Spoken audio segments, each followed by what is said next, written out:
আজকের এই বিশ্লেষণে আমরা মণিপুরের চলমান সংকটের একেবারে গভীরে যাওয়ার চেষ্টা করব। সাম্প্রতিক কিছু গ্রাউন্ড রিপোর্ট আর একেবারে বাস্তব তথ্যের ভিত্তিতে আমরা নির্মোহভাবে বোঝার চেষ্টা করব ঠিক কিভাবে একটা আঞ্চলিক সংঘাত এত বড় একটা জাতীয় এবং মানবিক বিপর্যয়ে রূপ নিল। আর হ্যাঁ, এই গোটা ব্যবস্থা ঠিক কোথায় কোথায় বড়সড় ত্রুটি রয়ে গেছে সেটাও আমরা ব্যবচ্ছেদ করে দেখব। এই পুরো বিষয়টা কি এবং কাঠামোগত ব্যর্থতাগুলোকে আমরা মূলত ৬টি ধাপে বিশ্লেষণ করব।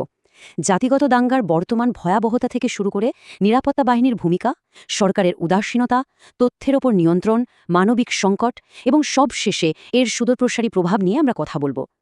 পরিস্থিতিটা আসলে কতটা মারাত্মক সেটা বোঝাতে গ্রাউন্ড জিরো থেকে রিপোর্ট করা সাংবাদিকদের একটা কথাই যথেষ্ট।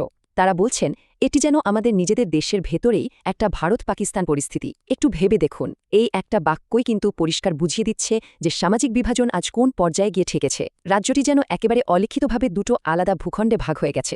প্রথমেই চলুন দেখে নিই এই জাতিগত দাঙ্গা বর্তমানে ঠিক কতটা ভয়াবহ রূপ নিয়েছে। এই সংঘাতের টাইমলাইনটা যদি আমরা একটু খেয়াল করি তাহলে ব্যাপারটা আরও স্পষ্ট হবে।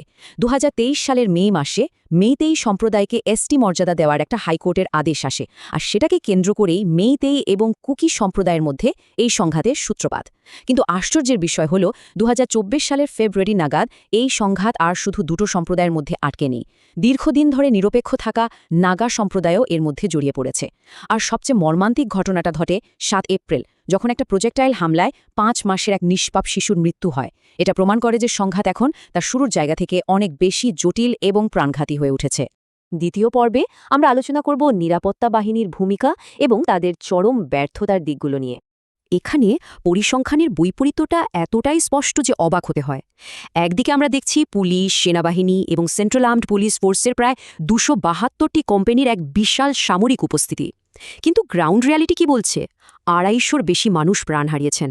এমনকি সামরিক বাফার জোন থেকে মাত্র ১ কিলোমিটার দূরেও দিব্যি প্রজেক্টাইল হামলা হচ্ছে, বারবার পুলিশের অস্ত্রাগার লুণ্ঠন করা হচ্ছে। মানে এটা একেবারে দিনের আলোর মতো পরিষ্কার যে শুধু এত ভারী সামরিকীকরণ দিয়ে সাধারণ মানুষের নিরাপত্তা কোনোভাবেই নিশ্চিত করা যায়নি। পরিস্থিতি সামলাতে প্রশাসন গত ২ এপ্রিল থেকে ইউএপিএ আইনের অধীনে হেড কনস্টেবলদেরও একটা বিশেষ ক্ষমতা দিয়েছে। এখন তারা শুধুমাত্র সন্দেহের ভিত্তিতেই কোনো ওয়ারেন্ট ছাড়াই তল্লাশি ও গ্রেফতার করতে পারবেন।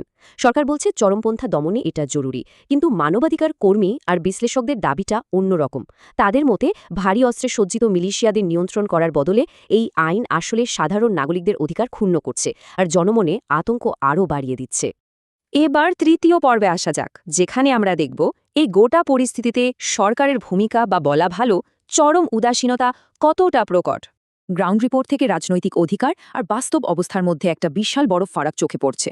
একদিকে যখন অন্যান্য রাজ্যে কেন্দ্রীয় নেতৃত্ব বিশাল বিশাল নির্বাচনী প্রচারণায় ব্যস্ত, ঠিক তখনই মণিপুরের ক্ষেত্রে তাদের সম্পূর্ণ নীরব থাকতে দেখা গেছে।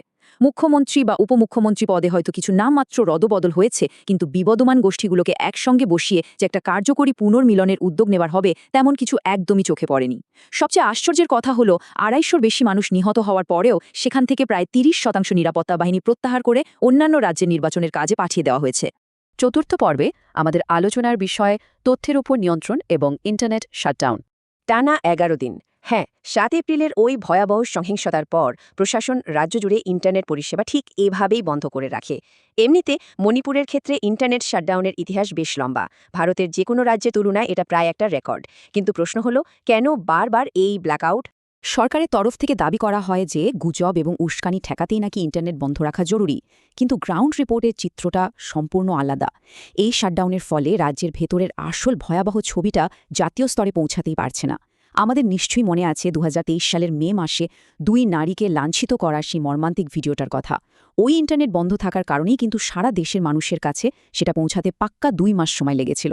বিশ্লেষকরা মনে করছেন এই ধরনের তথ্য নিয়ন্ত্রণ শুধু যে প্রকৃত সত্যকে আড়াল করছে তা নয়, বরং ভুক্তভোগীদের ন্যায়বিচার পাওয়ার পথটাও একেবারে আটকে দিচ্ছে। পঞ্চম পর্বে আমরা মানবিক সংকট এবং বিশেষ করে শিশুদের চরম দুর্দশার দিকটাতে আলোকপাত করব। ১০,০০০-এর বেশি, এটা কিন্তু নিছক কোনো সংখ্যা নয়। গ্রাউন্ড রিপোর্ট বলছে সংঘাত শুরু হওয়ার পর থেকে মণিপুরের ১০,০০০-এরও বেশি ঘরবাড়ি একেবারে মাটিতে মিশে গেছে। হাজার হাজার পরিবারকে আক্ষরিক অর্থে এক রাতের মধ্যে বাস্তুচ্যুত হতে হয়েছে। আর এই বাস্তুচ্যুত মানুষগুলোর বর্তমান ঠিকানা কোথায় জানেন? 170টি অস্থায়ী ত্রাণ শিবিরে। রাজ্যের বিভিন্ন প্রান্তে ছড়িয়ে ছিটিয়ে থাকা এই ক্যাম্পগুলোতে মানুষগুলো দিনের পর দিন অত্যন্ত মানবেতর এবং অনিরাপদ অবস্থায় কাটাচ্ছেন।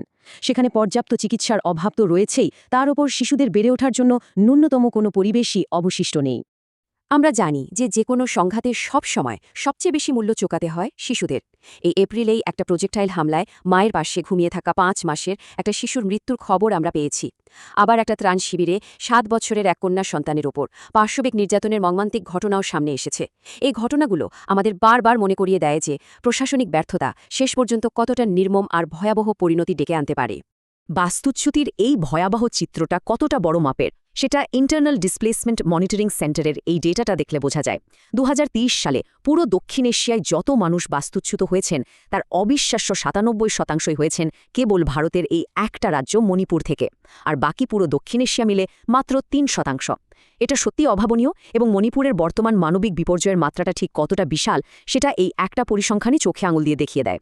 একেবারে শেষ পর্বে আমরা কথা বলবো সামাজিক অবিশ্বাস এবং এর সুদূর প্রসারী ফল নিয়ে।